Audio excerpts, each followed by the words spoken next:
back to another episode of Latina Role Models. I'm your host, Sandra Rivera, and I am speaking with Lorraine Castro. Welcome. Hi. Thank you for being here. Thank you. My pleasure.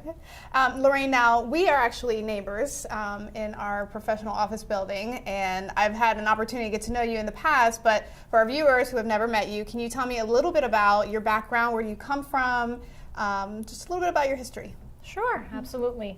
I'm born and raised in New York City, actually the Bronx. I attended high school there, went to Pace University in Manhattan. Okay. While in school, I decided I wanted to be a securities broker. So my career, I should say my employment career, my professional career started out as a stockbroker for Merrill Lynch. Oh, wow. Okay. Then what was that experience like? That was fascinating. Okay. Yep, very fascinating, but it's a real hustle and bustle industry. It's very male dominated, right? Very male dominated. How did you deal with that, or did you encounter any challenges with that, being a female in that position? No, actually I didn't. I was too young to know any different. Bright-eyed. That's right. I was basically invincible in my eyes, and no, I never felt any challenges. On the contrary, I was always very well supported and had a lot of help and support. But again, it is a very stressful industry. And a few years into it, I was now a married woman and had a child, and it just wasn't the kind of profession I wanted to be. Sure. And we're talking back in the early 80s. Right. So it still wasn't crazy. Very crazy, and it's still not very women friendly when you want to take maternity leave. Okay. Okay. And then that actually led me to what I do now, which is how we're neighbors. I decided that after a year of being home with my son, that was just a little more than I can handle. Know your strengths, know your weaknesses. Right, yeah. exactly. So I was looking for something else I can do, but yet still be able to have the flexibility of being a mom and still a career woman. Okay. And that's when I found real estate. I started looking into investing in real estate for myself and my husband, and saw that this was definitely a path I can follow. Now, did you find that your experience as a security or as a stockbroker and your experience with Merrill Lynch, did that help you, or were you starting fresh in this area of law? As far as help, you figure, having already dealt with the public, because I'm in the securities industry, you're talking to your customers, your clients on a regular basis. Sure. And it's not any different. It's still people-oriented business, and that's one of the things I like. I love what I do, about what I do. Okay. I get to talk to people, I get to help people, and that's really my direction, being able to help people out. And so what are the challenges or I guess the not so great aspect of what you do? The not so great aspects is always giving your all and getting back nothing in return. It happens periodically. You help a client out, you try to help as much as you can, and they just don't see the what you've done for them, and they'll walk away and go find themselves another broker. Right.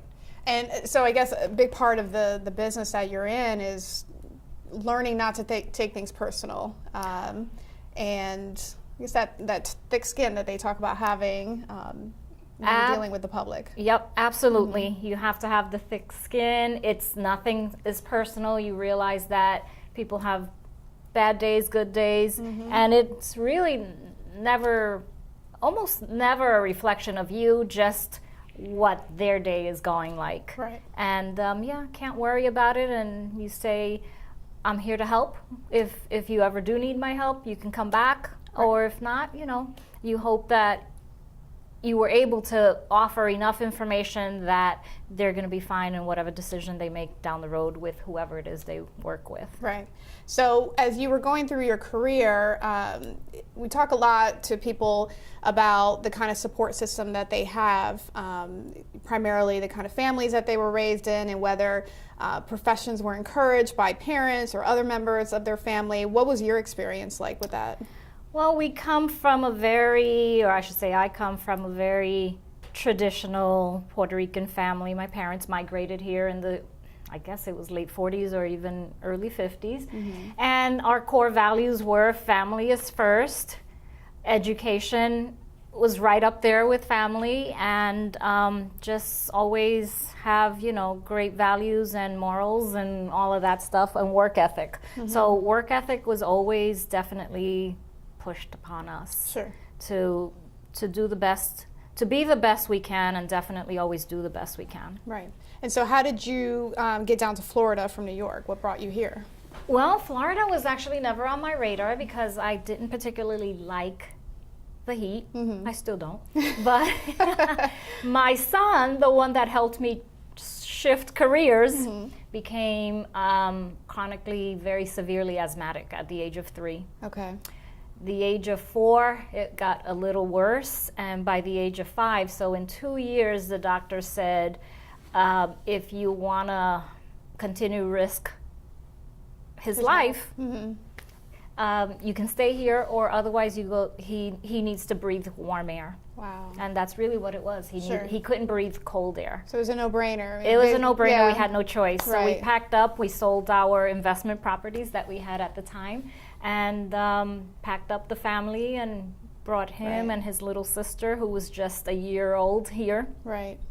And you had nobody here, or did, okay. Absolutely nobody. Right. So obviously it was an obvious decision for your family to come here, Right. but I'm sure it came with a lot of emotions. You know, you had your life set in New York, and I guess anticipated that that's where you would settle down. So life kind of dictated for you what was going to happen. How did you get through that?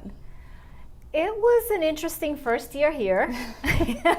I come from New York City, and I ended up in this small town called DeBary, Florida. Yeah, that is small. That at the time, talking to you, late 80s, had a population of 6,500 people. Wow. I honestly don't know how I ended up there. However, it was a transition from city life to country living. And it was very peaceful and quiet, and everything was great, but it took a lot of adapting. It took a lot of adapting. I'm still a big city girl at heart, and 28 years later, you know, You're still here. I'm still here, and I'm still adapting.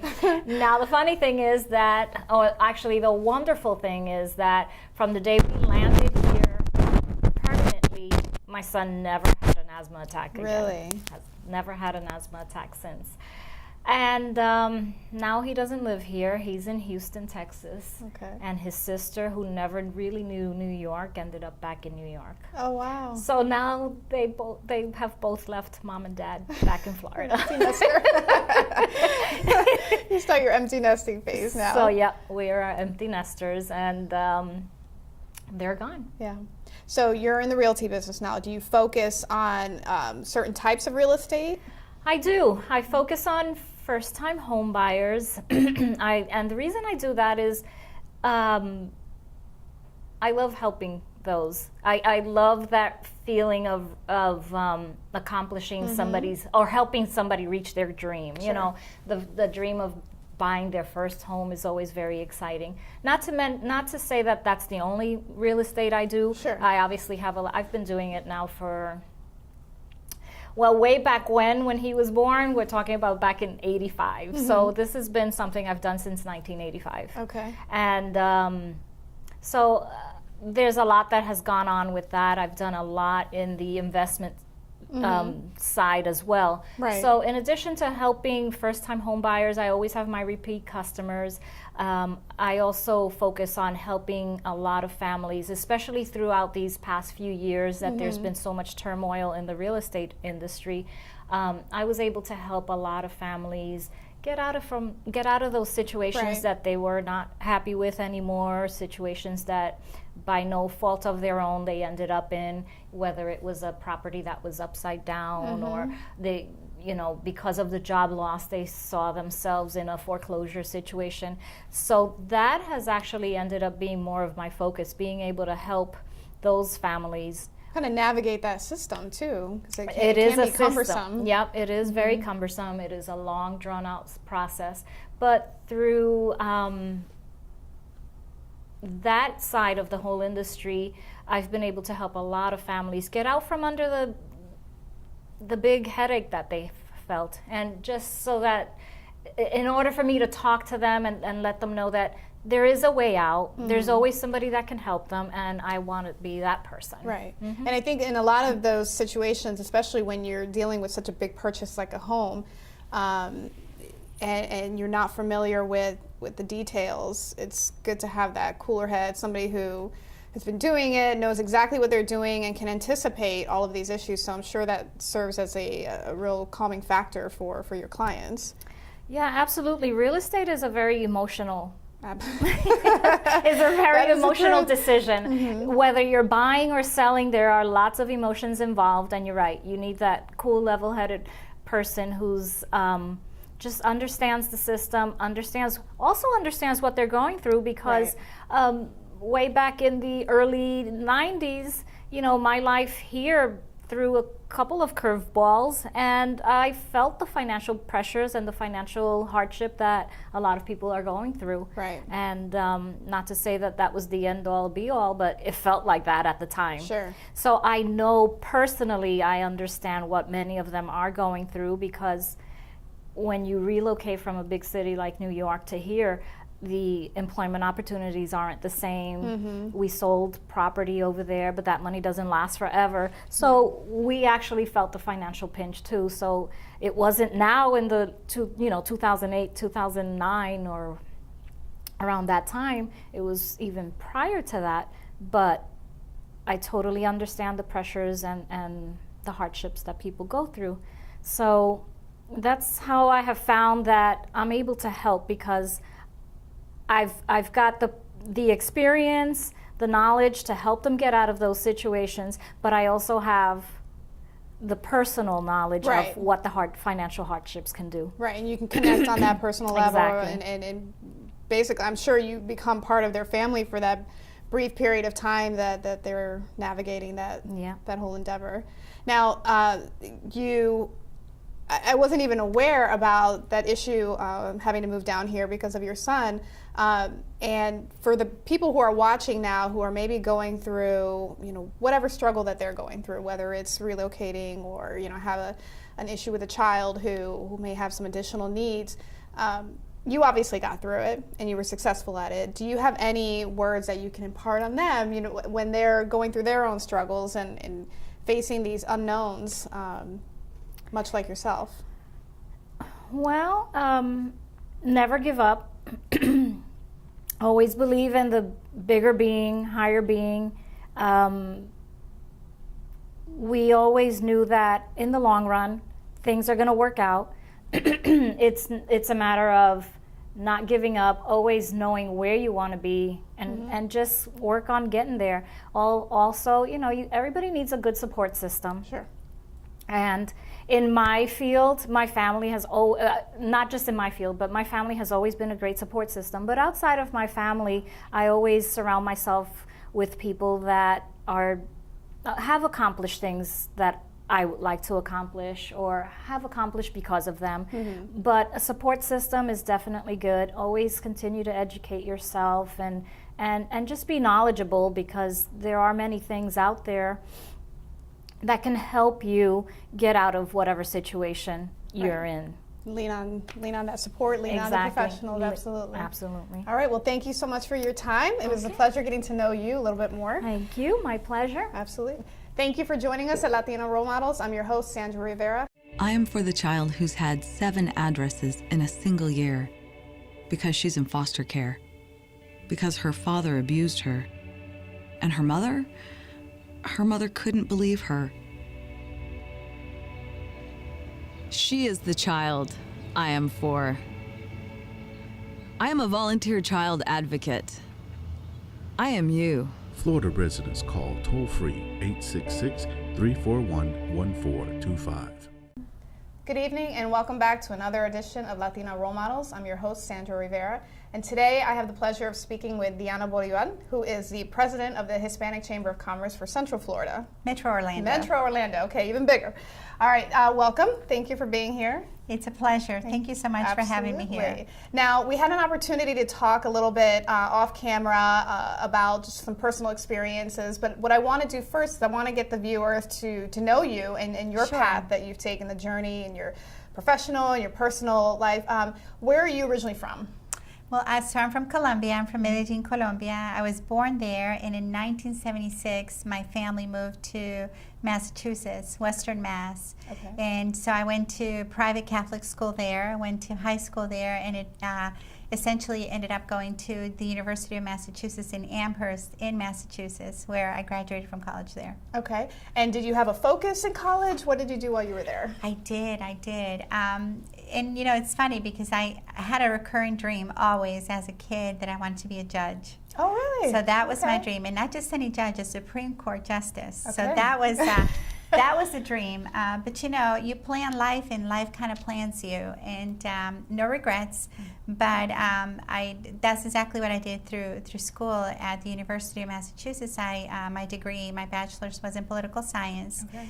I also had an emphasis in legal studies, and ended up having a certification in as a paralegal to work in the legal field to see if I wanted to go to law school and do Sure. all of those wonderful things. Right. And now, when you were going down that path trying to figure out if that's ultimately what you wanted to do, did you have the support of your family? I mean, were you raised in that kind of environment?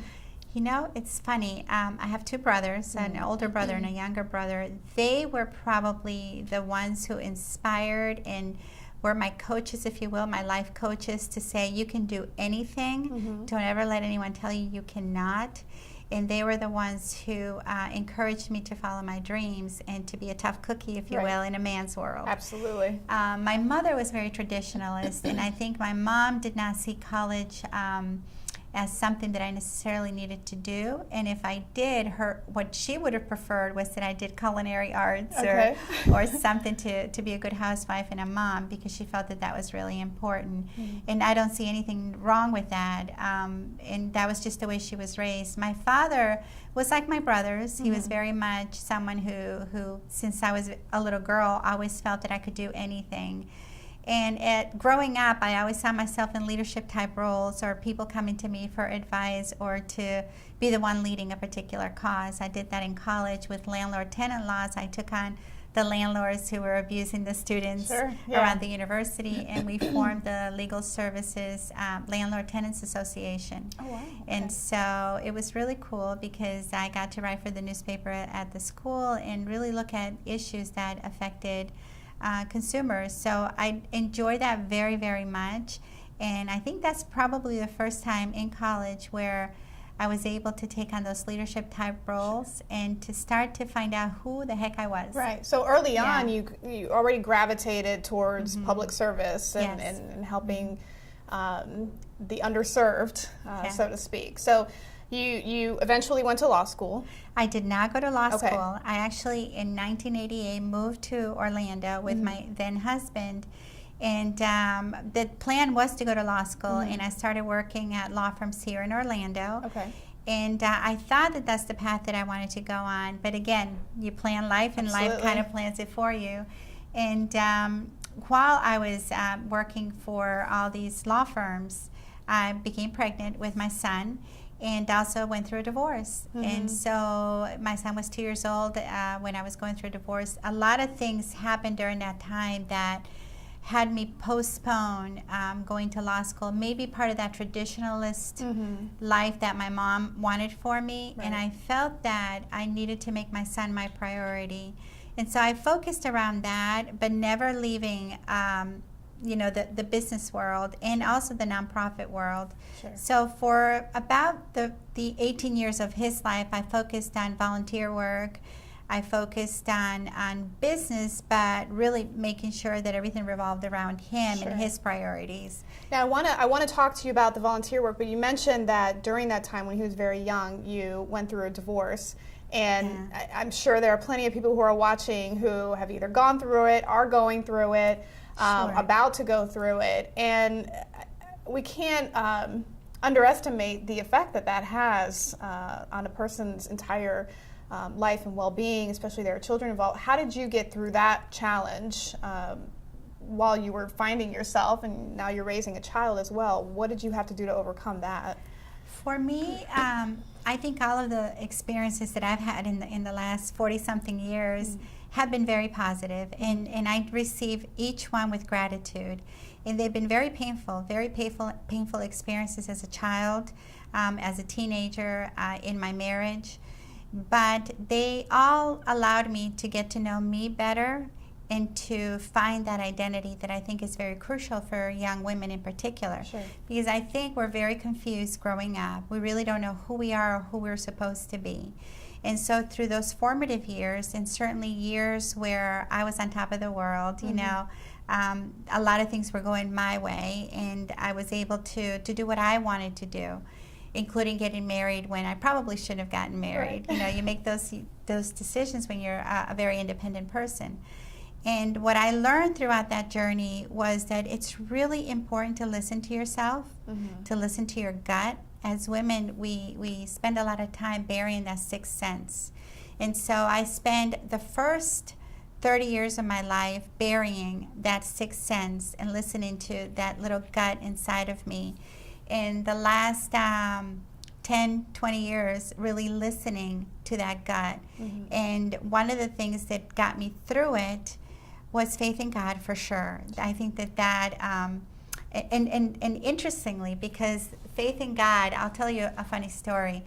When I was going through my divorce, I used to pray, and I'm Catholic, I used to pray to God all the time. Dear God, please get us back together. Please get us back together. I don't want a divorce. I don't want a divorce, even though I was angry and the whole bit, but I didn't want a divorce, really. And so I kept praying for that. That didn't last very long. And then, of course, he didn't concede my wish. Sure. And after about a month or so, I was like, dear God, thank you for not listening to me. Dear God, thank you for not listening to me. And the lesson in that is that the way I pray now is let your will be done. Absolutely. And I don't try to control. I don't ask for anything because I don't know what's good for me. We don't always know that. Exactly. I don't know what's good for me. And so I just say, look, if you think it's in my best interest, please open it and give it to me, or put it in front of me. For me to walk through it, and if you think it's going to harm me, take it away. Right. And so that's usually, you know, how I do my prayers now. So I learned a big lesson, and I'll never forget that. I'll still remember the change. Actually, I was on the 408, and I remember talking to God and laughing, saying, thank you for not listening to me. You were right all along. It's like, this is the best thing for me. Sure. And even for my son. So I think family is really important, and your friends. That's another thing that I learned. A lot of times when we're in a relationship, if the relationship is really toxic, you tend to put all of your energy in it, and you alienate your loved ones, your friends, your family, your colleagues. You tend to not want to talk to anybody, and you tend to really become an introvert, and that is a very dangerous thing. It's a very dangerous thing for the mind. It's a very dangerous thing for you as a person, and for your family, especially if you're trying to raise children. So you talk about it takes a village, or having a support system. You must always have a support system when you're going through difficult times. Absolutely. And reach out. And one thing that I've learned is that saying things out loud have a very different meaning than the movies will play in our heads. Right. So when you're able to bounce that off someone, what's in your head, You speak it into existence. exactly, and then you find that it's kind of silly, perhaps, or that it's not as you thought in your head, because we can create all kinds of things in our head. And the subconscious does not have the ability to reason.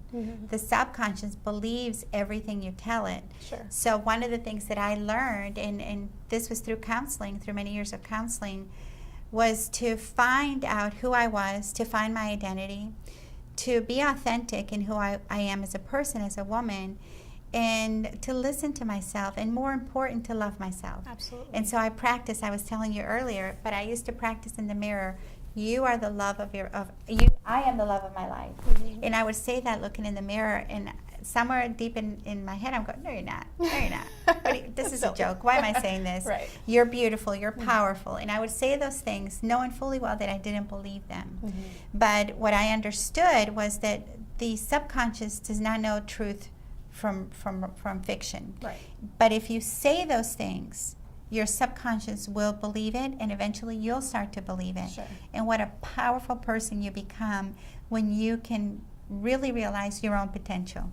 Absolutely. So you're telling yourself these things and you're going through your career, and fast forward, you're the president of one of the biggest organizations in Metro Florida, or Metro Orlando. How did you get there? How did you get to be the president? I mean, did you see a need that needed to be met at the time? Well, why that organization? Sure, and so like many other things in life, you stumble upon things. You don't necessarily plan for it. When I applied at the Hispanic Chamber of Commerce in Metro Orlando, I had recently been laid off from Workforce Central Florida, and that was in the downturn in the economy in 2009. Someone had shared with me that there was a position for Director of Marketing and Sales opening at the Hispanic Chamber. And I thought, Hispanic Chamber, okay, well, let me give this a try. Sure. So I applied, and at the time I was going through other interviews with other organizations, and when I interviewed with a panel of people from the Hispanic Chamber, it really got me excited about the vision and the mission of the Hispanic Chamber, and I thought, how cool to be part of that. And then they also had shared with me that the then president was looking to retire in the next couple of years, and that I could potentially be considered for the CEO position, for the president's role. And I thought, okay, even more of an incentive to try and give this a try. And when I first took on the position, I wasn't sure if I did the right thing. I was kind of scared, thought that I had bit more than I could chew. And as the challenges were coming, and I found myself wanting challenges and wanting to take them, and I had dreams and visions and ideas, and I had a lot of passion for the organization, and found myself working day and night. Right. I realized that the mission and what we were doing really mattered to me, and I was doing something that made a difference for our community. And now you obviously have taken the position. What do you hope to do with the organization? What is your goal, your vision for it? It's been the same since the very beginning, since I took over as president in 2013. And it's really about helping small businesses and really helping our community. The one thing that to me is really, really important is how do we find a way to unite our Hispanic community? That keeps me up at night. It really does, because I see so much division in our community. How can we have 55 million Hispanics in the United States? And we are constantly segregating ourselves. No, I'm not Puerto Rican, I'm Colombian, I'm Cuban, I'm Venezuelan, I'm this, I'm that. And we self-segregate each other, and then we attack each other, but we can't seem to find common ground. Where I have it pretty clear that the rest of America sees all Hispanics as one. They could care less if we're Puerto Rican, if we're Cuban, if we're Colombian. To them, we're all Hispanics. And in that judgment of who we are, they also see us either positively or very negatively, as we have seen. And even in the current state of affairs with the presidential elections, extremely disheartening to me to see the rhetoric that's being said out there, and that we Hispanics continue to be divisive. So what keeps me up at night, and what I hope to do with the Hispanic Chamber, especially in the presidential year, is figure out a way that we can unite our community. Perhaps I can't unite the entire 55 million Hispanics or the country, but how about we start here in Central Florida? Can the community leaders that are Hispanic put their egos aside, their personal agendas aside, and say, hey, Deanna, let's work together. What do we need to do to get our Hispanics educated, get out to vote, become U.S. citizens if they're not? How do we work together to do that? I think it's a lofty goal, but definitely a noble one, and I wish you the best of luck with that. Thank you. Well, thank you for joining us. It was an honor meeting you. It's a pleasure. And best of luck on your future journey. Thank you. Thank you for joining us for another edition of Latina Role Models. I'm your host, Sandra Rivera. Have a good night.